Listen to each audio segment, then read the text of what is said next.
Hello and welcome to Lloyd's Dressing Gown Diary 2013 Week 3 preview show of the Six Nations. So the old adage of you win the rugby match with the ball proved incorrect in Week 2. We saw all three teams triumph with less ball. It's a controversial decision, but clearly the way rugby's going at the moment, you can actually play better in defence, turn the ball over and counter very quickly. We saw that from Scotland with the interception try from Stuart Hogg. And Wales took advantage late on of some tired French defending. So the way the championship sits at the moment, you can get best price England at 3-10 to win the championship, with Wales second best at 7. Clearly this will change if the fixtures go as anticipated, with Wales triumphing in Italy, and we'll see what happens against England-France. We'll come on to that in a bit. So the first fixture, away in Rome. Italy against Wales. Now this used to be seen as an easy fixture. Gone are those days. Recently Italy have triumphed over France. Obviously the last two visits they've made. They've triumphed over Scotland, and Wales have experienced 2 defeats as well in Rome.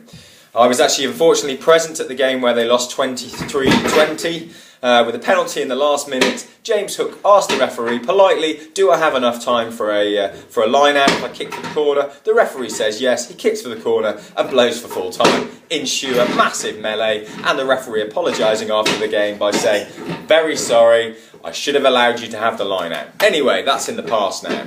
What do we have from Italy though? They'll be disappointed with the way they played in Scotland last weekend. Wales will be very happy with the win coming away from Paris. They'll be hoping that they can release their backs, inject a bit more pace. I would hope to see Lloyd Williams coming on the park a little bit earlier, because certainly when he came on it changed the whole pace of the game and opened up the opportunity for George North to score in the corner against Paris.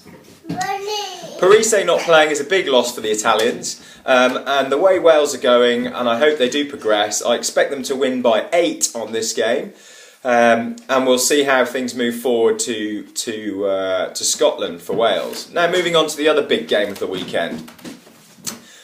Well, France are in absolute freefall. They've lost 4 games on the bounce in the Six Nations now across 2 different seasons, which they've never done before. They're in danger of winning their first wooden spoon since the 50s.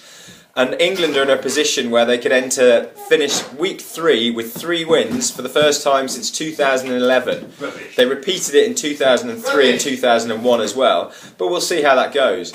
Controversial calls, obviously picking Tuilagi instead of Twelvetrees. Twelvetrees has played very well so far. He's done nothing wrong, and I'm surprised that they brought Tuilagi in. I think that he'd be strong off the bench. He's certainly got some questions asked about him. But this battle really is the battle of the beasts. Tuilagi against Bastaran is going to be an absolute clash of the titans. Who knows who's going to come through? I think Tuilagi is a strong runner, but Bastaran may have better hands and will look for the offloading game that England have been trumpeting so far in the tournament. I'm surprised to see Courtney Lawes picked at 6. I understand the thinking behind it. He's a good with his hands. He's a strong tackler. He's mobile. But he hasn't played 6 at international level, so that could cause some problems for England. What will we expect from France? Well, as they say, if France have had a couple of bad results, they come out and play amazingly. No one really knows. Certainly, if there's any way of getting them up for it, it's playing against England in Twickenham, where no one's really giving them a chance. You can get, I think it's 1-3 England at the moment, so no one fancies France at all. I just have a sneaking feeling they're going to start well and then progress.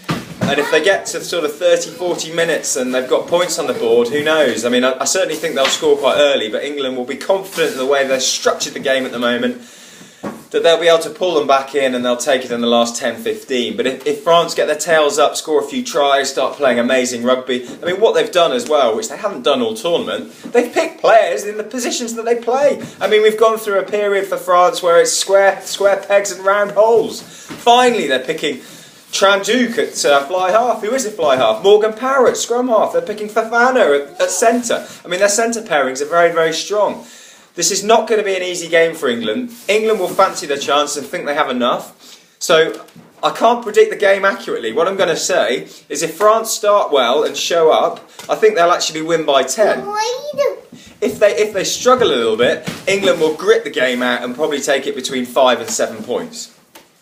So moving on to the last game for the weekend, it's Scotland against Ireland. Well, Differing teams here. Scotland will be very happy with the way they put away Italy 2 weekends ago. Ireland, however, will be confused at how they got out-Ireland by England in Dublin. Rainy conditions. They'd fancy their chances with the kicking game of both Sexton and O'Gara to come through.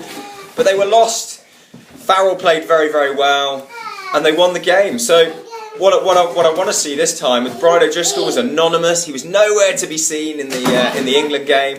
I think Scotland will fancy their chances if they can release their back three, Hogg, Beattie and Visa. They're very, very strong runners. They'll obviously want to get Beattie in the game early doors to get front foot ball. So I still think Scotland will do well. Now, Freddie, can you just come over for a second? This week we've got Freddie giving the Freddie's flutter for the weekend. Freddie's flutter for the weekend is Scotland. That translates, Freddie's flutter for the weekend, we are predicting Scotland to win. So get your money down and we'll review all of the fixtures on Sunday. Thanks very much, and I hope you managed to see, as ever, another 6 half of Six Nations Rugby. Thank you and goodbye.